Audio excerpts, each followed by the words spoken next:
Selamat malam pemirsa, laga perebutan peringkat ketiga Piala Asia U23 2024 antara Indonesia kontra Irak berlangsung sengit. Irak akhirnya tampil sebagai pemenang lewat skor 2-1 dan otomatis lolos ke Olimpiade Paris 2024. Kekalahan ini tentu membuat supporter timnas menjadi bersedih karena kans untuk masuk Olimpiade Paris menjadi semakin menipis. Dan Indonesia kini tinggal hanya punya satu peluang untuk tampil di Olimpiade Paris, yaitu melalui jalur playoff melawan wakil Afrika Guinea. Seberapa besarkah peluang timnas Indonesia untuk lolos ke Olimpiade Paris dan apakah timnas Indonesia mampu menaklukkan wakil Afrika Guinea? Selengkapnya akan kita bahas di episode One on One malam ini bersama saya Desvita Bionda. Dan pemirsa sudah bersama saya pengamat sepak bola Bung Abdul Haris. Selamat malam Bung Haris. Malam. Malam, bagaimana kabarnya? Alhamdulillah baik. Alhamdulillah baik. Mungkin kita langsung saja nih Bung Haris, kita melihat dengan pertandingan ya timnas Indonesia melawan Irak dalam memperebutkan posisi ketiga di Piala Asia 2024. Meski sempat unggul di awal, namun akhirnya timnas Indonesia tidak mampu menambah gol hingga akhir babak tambahan begitu. Bagaimana Bung Haris melihat permainan timnas Indonesia? Iya, kalau kita nilai memang cukup disayangkan ya. Kemarin Indonesia mengawali pertandingan dengan cukup baik. Kita bisa di luar dugaan, kita bisa menguasai permainan, menguasai ball possession, dan kita juga bisa cetak gol lebih dulu. Tapi sayangnya momentum itu tidak bisa dijaga oleh para pemain Indonesia. Dan gol balasan juga lahir dari sebuah blunder ya. Bagaimana Hernando Ari yang meninju bola tidak sempurna sehingga ada kemelut di pertahanan gawang Indonesia dan akhirnya kita kebobolan. Ini yang memang sangat disayangkan dan juga di babak kedua kita sebetulnya kembali pegang kendali permainan ya. Meskipun agak sedikit down setelah kebobolan oleh Irak. Dan inilah yang saya pikir memang beberapa peluang, bukannya kita main jelek, kita main bagus, tapi beberapa peluang ini banyak sekali terbuang sia-sia. Dan juga ada 1-2 pemain yang bisa dikatakan tidak dalam performa terbaik. Seperti misalnya Witan banyak kehilangan bola dan juga bagaimana Marcelino Ferdinand yang dalam hal ini bisa dikatakan off day-nya ya. Beberapa kali terlalu memaksakan setiap peluang ya untuk bisa eksekusi sendiri, padahal ada beberapa rekannya yang punya posisi lebih matang. Inilah yang memang menjadi catatan tersendiri buat tim nasional Indonesia Under 23 kemarin. Dan sebenarnya padahal di pertandingan ya antara Indonesia dan Irak kemarin sudah bisa bermain kembali strike yang sebelumnya memang sempat skorsing begitu. Apakah ini tidak bisa membantu untuk memperkuat atau permainan akan lebih baik begitu untuk timnas sendiri? Memang ini beda ya antara saat kita lihat menghadapi Uzbekistan tanpa Rafael Strike, bisa dikatakan performa serangan kita tumpul sekali. Hampir tidak ada peluang yang didapatkan oleh Indonesia dan inilah yang menjadi kendala, bahkan Witan dan Marcelino di sini tidak punya tandem yang ideal ya. Dan hadirnya Strike kemarin beberapa kali mampu membuka ruang, mampu membuka peluang, tapi memang sayangnya peluang-peluang itu tidak bisa dimaksimalkan dengan baik ya. Dan kemarin absennya Rizky Ridho juga menjadi kendala tersendiri ya. Praktis dengan absennya Rizky Ridho membuat Sintayong harus menarik Nathan Choaon sebagai center back. Ini mengurangi kekuatan lini tengah kita, otomatis dengan Nathan Choaon ke center back bersama Justin Hapner dan Muhammad Ferrari. Di tengah, Ivar Jenner ini ditemani oleh Marcelino Ferdinand. Marcelino Ferdinand yang biasanya di sayap, yang lebih attacking, harus sebagai center midfield, sebagai box-to-box midfielder. Posisinya digantikan Kelly Stroyer. Bukannya Kelly Stroyer tidak bagus, bagus kemarin mainnya. Tapi memang chemistry-nya yang masih belum terlalu dapat dengan Strike dan juga Witan Sulaiman. Ini yang menjadi kendala tersendiri kemarin. Jadi cukup berpengaruh ya dengan ketidakhadiran dari Rizky Ridho juga begitu ya. Apakah ini juga menjadi berpengaruh terkait dengan formasi yang dilakukan atau diterapkan oleh Sintayong, yaitu 3-4-2-1. Sementara kan saat laga di Uzbekistan kemarin mereka menggunakan formasi standar yaitu 3-4-3. Ini ada perbedaan atau adakah yang signifikan begitu bisa? Sebetulnya kalau formasi ini tidak terlalu beda ya. Mereka tetap memainkan 3-4-3 ya, bisa dikatakan 3-4-2-1 juga. Karena duanya ini kan antara Witan dan Marcelino biasanya ini berada di belakangnya strike ya. Atau dia lebih ke samping. Tapi memang banyak faktor ya kemarin kenapa para pemain kita tidak tampil maksimal ya faktor letih juga karena ini kan turnamen yang cukup panjang 1 bulan kurang lebih dan ritme pertandingannya setiap 2-3 hari tentu lelah jenuh kemudian juga setelah kalah menghadapi Uzbekistan kan tentu ini down juga. Inilah saya pikir apa yang ditunjukkan oleh para pemain tim nasional Indonesia Under 23 ini sudah cukup baik sebetulnya. Tapi memang kemarin dengan ketiadaan 1-2 pemain seperti Ridho ini membuat formasi atau strategi yang biasanya dimainkan Sintayong tidak berjalan sempurna.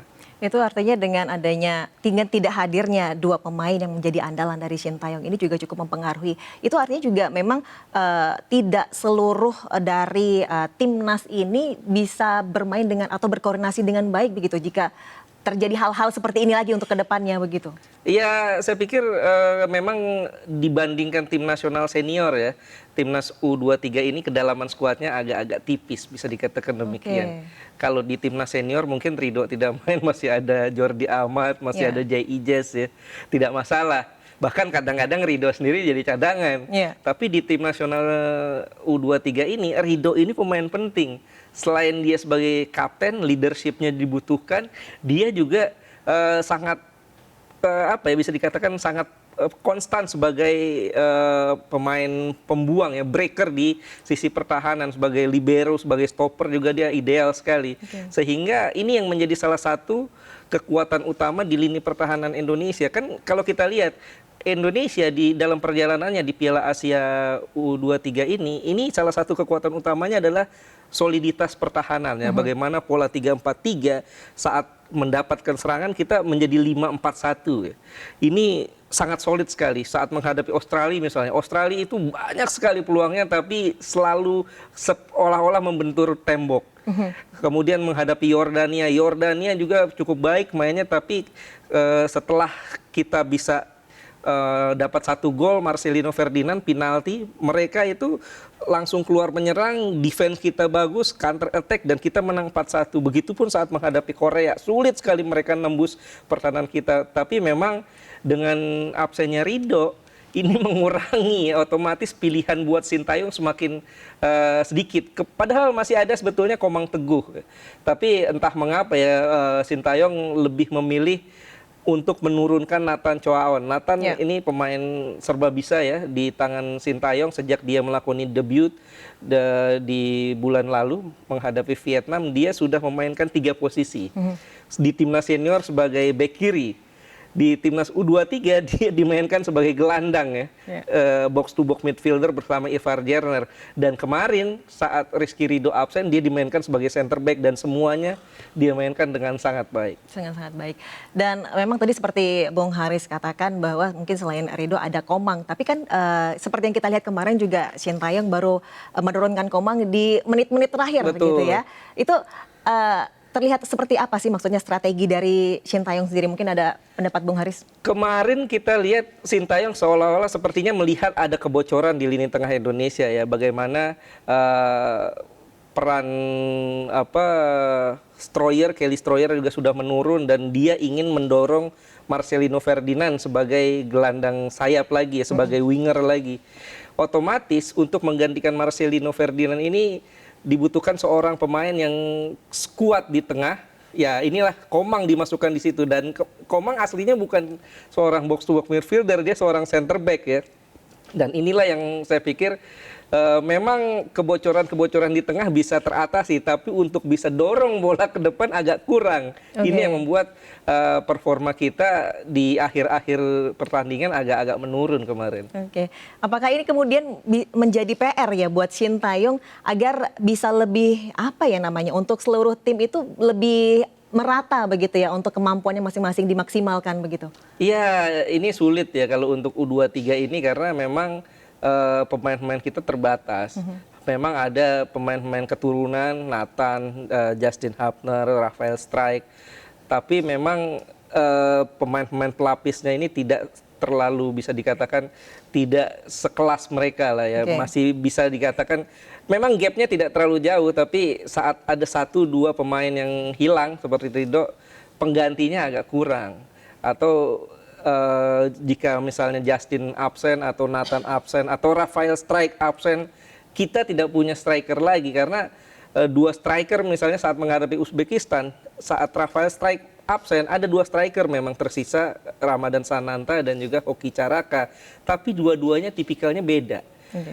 Sintayong sejak dia datang ke Indonesia 2020, dia menukangi tim ini ya, dia kecenderungannya memainkan striker penjelajah yang bisa buka ruang, bisa mencari posisi. Nah, sementara di Rafael Strijk ini memang itu tipikalnya. Dan Ramadan Sananta dan Hoki Caraka ini tipikal target man, bukan tipikal Sintayong. Bung, meskipun kita gagal pada kali ini untuk merebut posisi ketiga dan menuju ke Olimpiade 2024, tapi kita masih punya 1 tiket terakhir nih ya untuk merebut dari Olimpiade, tiket Olimpiade 2024, yaitu dengan melalui babak playoff untuk melawan wakil ya dari Afrika. Tapi seperti apa nih kansnya nih untuk timnas Indonesia menuju ke sana? Kita masih akan membahasnya bersama Bung Haris sesaat lagi, tetaplah di One on One.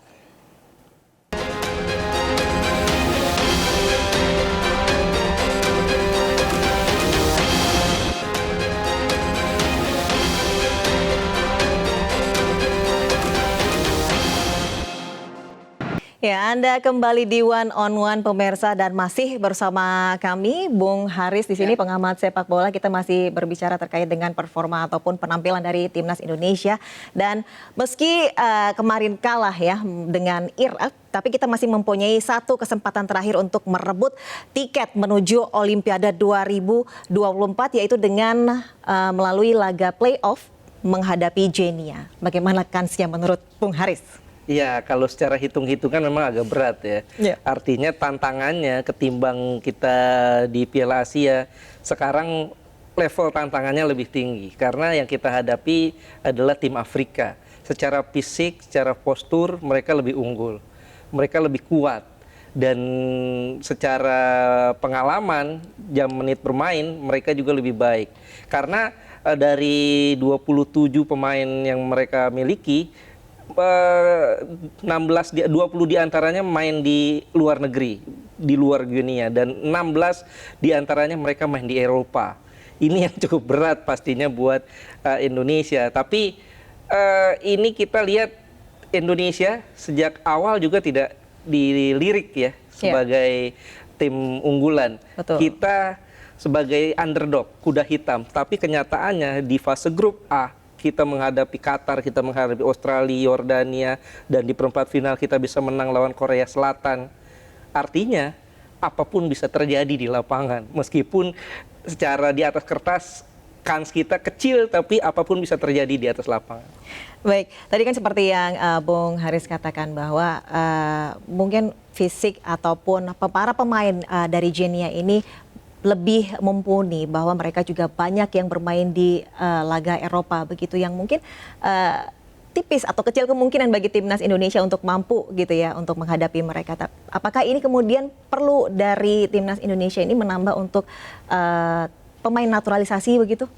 Ya, nggak cukup waktu pastinya, karena yang namanya untuk menaturalisasi pemain ini butuh proses yang cukup panjang, dan juga yang jadi catatan, apakah pemain-pemain abroad kita seperti Justin Hubner, kemudian juga Rafael Strijk, Ivar Jerner masih boleh bermain, masih diizinkan klubnya untuk tampil di playoff besok. Ini juga jadi catatan tersendiri. Terlebih lagi kita juga belum tahu ya regulasinya ini, apakah kartu kuning, kartu merah ini akan nyambung ke kualifikasi ini. Kalau akan nyambung, kita kehilangan 2 pemain.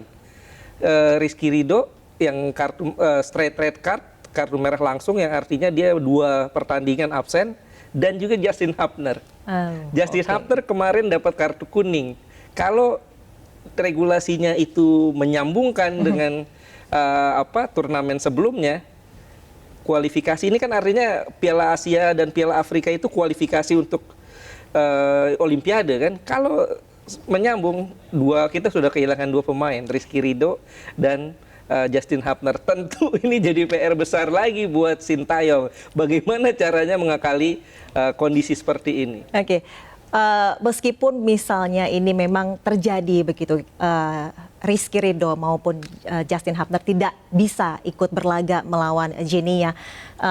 Kemudian menurut Bung Haris sendiri, apa kira-kira nih strategi yang akan dilakukan oleh Sintayong untuk menghadapi di babak playoff ini? Karena mau tidak mau kan kita memang harus menghadapi Genia nih. Betul. Ya mudah-mudahan sih Sintayong masih bisa panggil pemain baru ya. Okay. Karena kan masih ada Elkan Bagot yang belum dipanggil. Yang bukan belum dipanggil tapi memang tidak diizinkan klub ya. Mudah-mudahan klub mengizinkan dia bisa tampil di satu pertandingan ini ya. Karena cukup penting.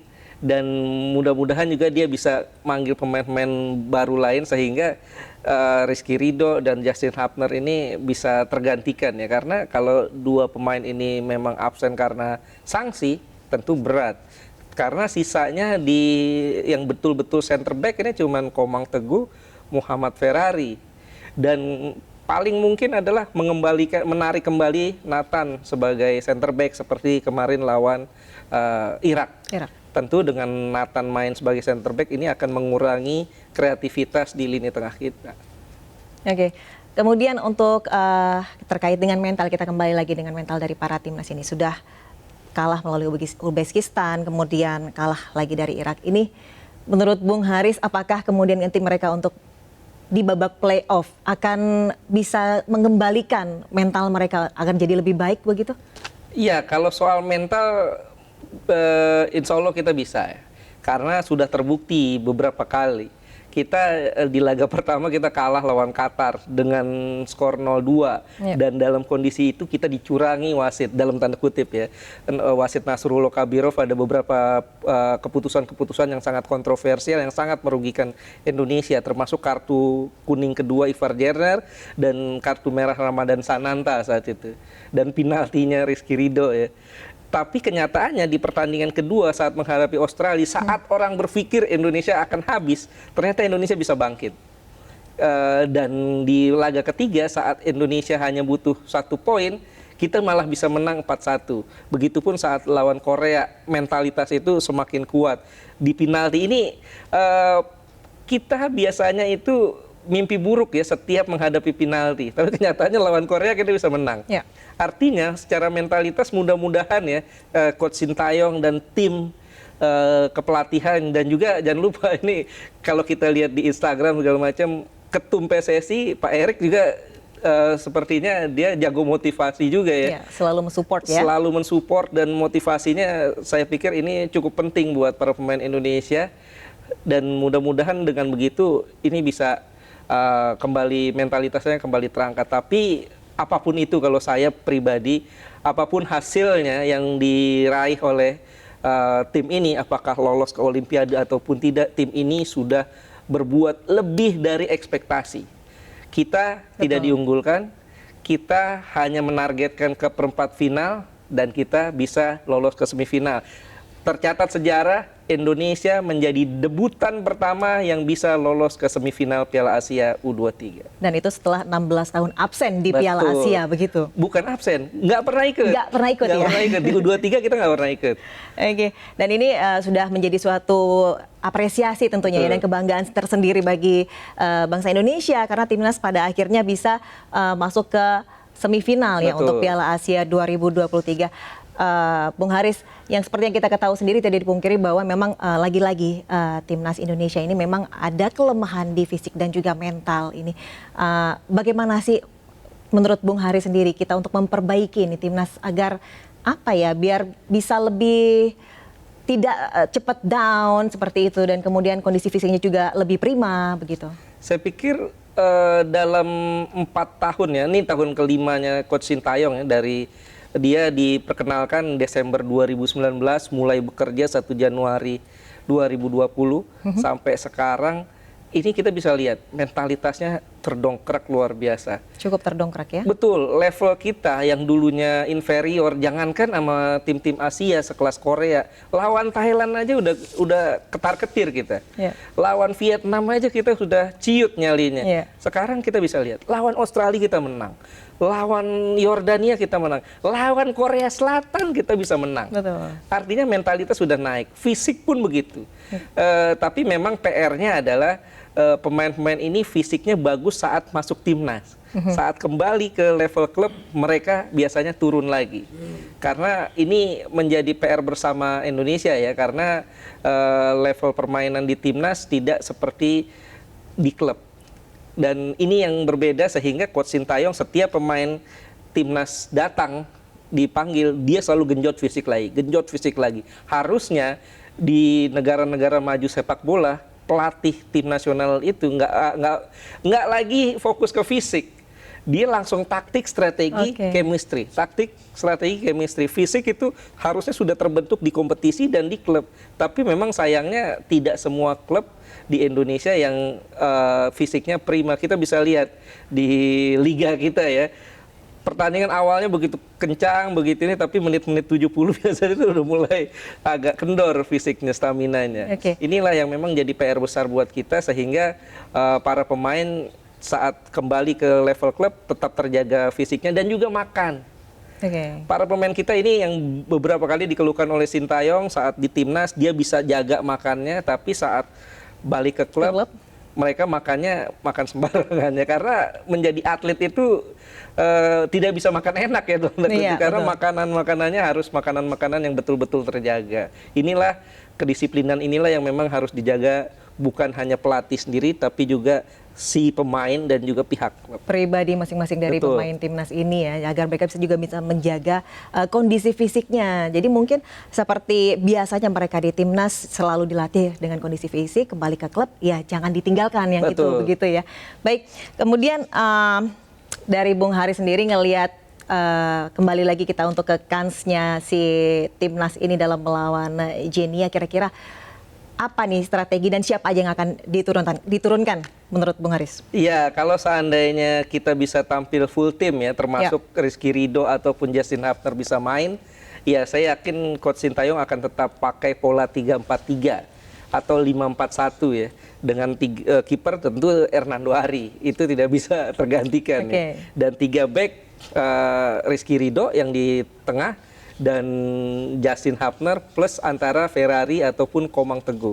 Sementara empatnya ini di kanan kiri, bek kanan kiri itu ya Arhan dan bek kanan. Nah, ini bek kanan ini Sintayong masih belum menemukan siapa yang terbaik karena beberapa kali dia gonta-ganti antara Fajar Fatur ataupun Rio Fahmi. Sementara di tengah ini bisa Nathan dan juga Ivar Jerner.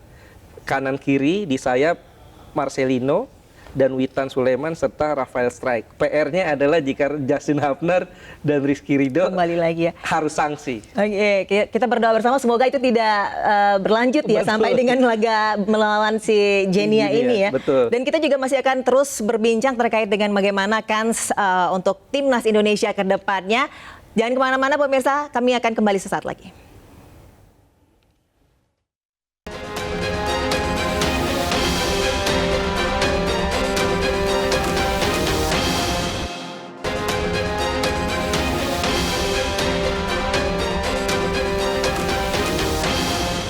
Ya, Anda masih bersama One on One dan kita juga masih bersama dengan Bung Haris di sini, pengamat sepak bola. Bung Haris, kita beralih ke naturalisasi nih Bung Haris. Baru saja kemarin ada beberapa pemain yang diagendakan di naturalisasi ya. Seperti ada Martin Paes, Calvin Van Dok dan juga Jens Raven. Bagaimana nih Bung Haris sendiri melihatnya? Apakah kita memang butuh banyak untuk pemain naturalisasi di timnas Indonesia ini? Iya, ini sepertinya Coach Sintayong memang masih mencari puzzle ya, bisa dikatakan untuk melengkapi puzzle tim nasional Indonesia. Martin Paes ini seorang kiper dan dia kalau kita lihat punya jam terbang yang sangat luar biasa di Major League Soccer di Amerika. Dia bersama Dallas FC itu bermain cukup bagus. Beberapa kali banyak sekali melakukan penyelamatan dan juga dia terbiasa menghadapi pemain-pemain level dunia. Lionel Messi pernah dihadapi ya di Major League Soccer, dan artinya ini memang kiper yang sangat dibutuhkan. Meskipun kita punya Hernando Ari yang juga cukup tampil bagus ya, tapi tentu dengan hadirnya Paes ini akan membuat persaingan di posisi kiper akan semakin ketat. Kemudian Calvin Verdong adalah seorang bek kiri. Dia cukup bagus, dia sangat agresif ya. Artinya kalau Verdong hadir, artinya ini di saat nanti kita menghadapi Irak di bulan Juni depan, akan banyak persaingan di posisi bek kiri itu. Ada Arhan, ada Saint Patinama, ada Nathan Choaon ya. Ini yang membuat Sintayong tentu pilihannya banyak. Siapa yang akan dia mainkan? Nah, ini dia. Nah, sementara Jens Ravens adalah seorang striker. Dia cukup bagus bermain di kasta kedua Liga Belanda ya, Eerste Divisie bersama FC Dordrecht. Saya pikir ini pemain yang paling penting buat kita karena sudah 11 naturalisasi di era Sintayong ya, naturalisasi dan keturunan termasuk Elkan Bagot. Elkan Bagot kita tidak bisa bilang naturalisasi ya, karena dia langsung datang ke Jakarta, langsung bikin KTP. Beda dengan yang lainnya. Dan Jens Ravens ini dari 11 keturunan yang kita sudah naturalisasi, Jens Ravens adalah seorang striker. Ini posisi yang belum kita temukan. Karena kalau kita lihat Rafael Strijk aslinya bukan striker. Dia seorang winger yang memang dimainkan sebagai striker. Inilah menariknya Coach Sintayong ya.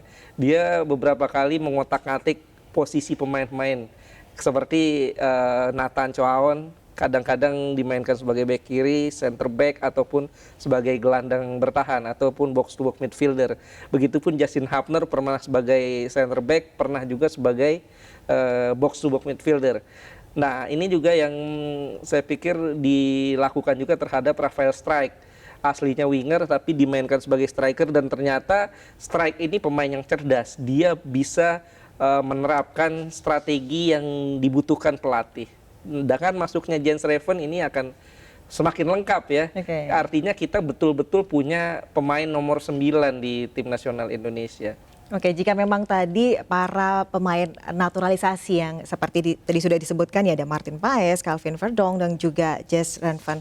Kemudian apakah ada kemungkinan ini untuk kedepannya kita akan diisi oleh pemain keturunan untuk di starting line up? Mungkin saja, kenapa tidak? Sangat mungkin ya, karena kalau kita lihat sudah ada 11 pemain sekarang, belum ditambah Martin Paes, belum ditambah Jens Ravens, belum ditambah Calvin Verdong ya, dan mungkin masih ada pemain-pemain lain yang siap dinaturalisasi. Bukan tidak mungkin saat nanti menghadapi Irak ya, kalau seandainya selesai, dan mungkin selesai ya, karena ada jangka waktu 1 bulan ke arah sana, bukan tidak mungkin semua pemain-pemain yang main menghadapi Irak dan Filipina dalam lanjutan putaran kedua kualifikasi Piala Dunia 2026 itu semuanya naturalisasi. Kemudian jika itu terjadi, apakah kans untuk memenangkan Irak akan besar? Sangat mungkin. Sangat mungkin, karena kita main di kandang sendiri, di GBK, dan level permainan kita sudah meningkat. Sejak kalau kita lihat di bulan kemarin ya, kita 2 kali menang lawan Vietnam, dan di laga kedua di Hanoi kita sudah bisa memainkan Tom Haye ya. Permainannya luar biasa. Kita bisa, level kita sudah bukan di Asia Tenggara lagi lah. Artinya kita bisa bilang level kita sudah ada di level Asia. Menghadapi Irak kita nggak perlu inferior lagi. Saat di Piala Asia aja kita bisa mengimbangi meskipun pada akhirnya kalah 1-3 ya. Kita sempat bikin 1-1 sebelum akhirnya Irak nambah 2 gol. Oke. Jadi nanti kalau misalnya memang jadi ini untuk kembali menambah pemain naturalisasi kemudian berhadapan dengan Irak untuk menuju ke Piala Dunia 2026, itu mungkin saja menjadi kans besar ya untuk timnas Indonesia memenangkan itu. Apalagi juga nanti akan ada melawan Filipina begitu. Betul. Ya. Terus bagaimana nih kira-kira menurut Bung Haris sendiri, apa strategi yang akan dilakukan oleh Sintayong untuk itu? Saya pikir Sintayong kita nih sudah ada di peringkat 2 ya. Dan kita hanya butuh 1 kemenangan lagi dari 2 pertandingan itu menghadapi Irak ataupun dan juga Filipina. Kita hanya butuh 1 kemenangan lagi untuk lolos ke putaran ketiga. Artinya kans itu sangat besar. Dan kalau kita lolos ke putaran ketiga, otomatis Indonesia akan tampil di Piala Asia 2027. Oh, oke. 2 edisi beruntun berarti kita tampil di Piala Asia ini, tentu jadi suatu hal yang sangat-sangat positif ya buat Indonesia. Dan apa yang mesti dilakukan Sintayong, saya pikir dia akan tetap memainkan skema itu ya. Dia sepertinya sudah menemukan pola yang pas untuk Indonesia. Waktu awal-awal dia sempat mainkan Indonesia 4-4-2, 4-3-3, 4-2-3-1, 5-3-2. Tapi belakangan dia sepertinya sudah menemukan 3-4-3 atau 5-4-1. Ini sebagai strategi yang paling cocok untuk Indonesia di level internasional. Oke, dan selanjutnya itu Bang Haris,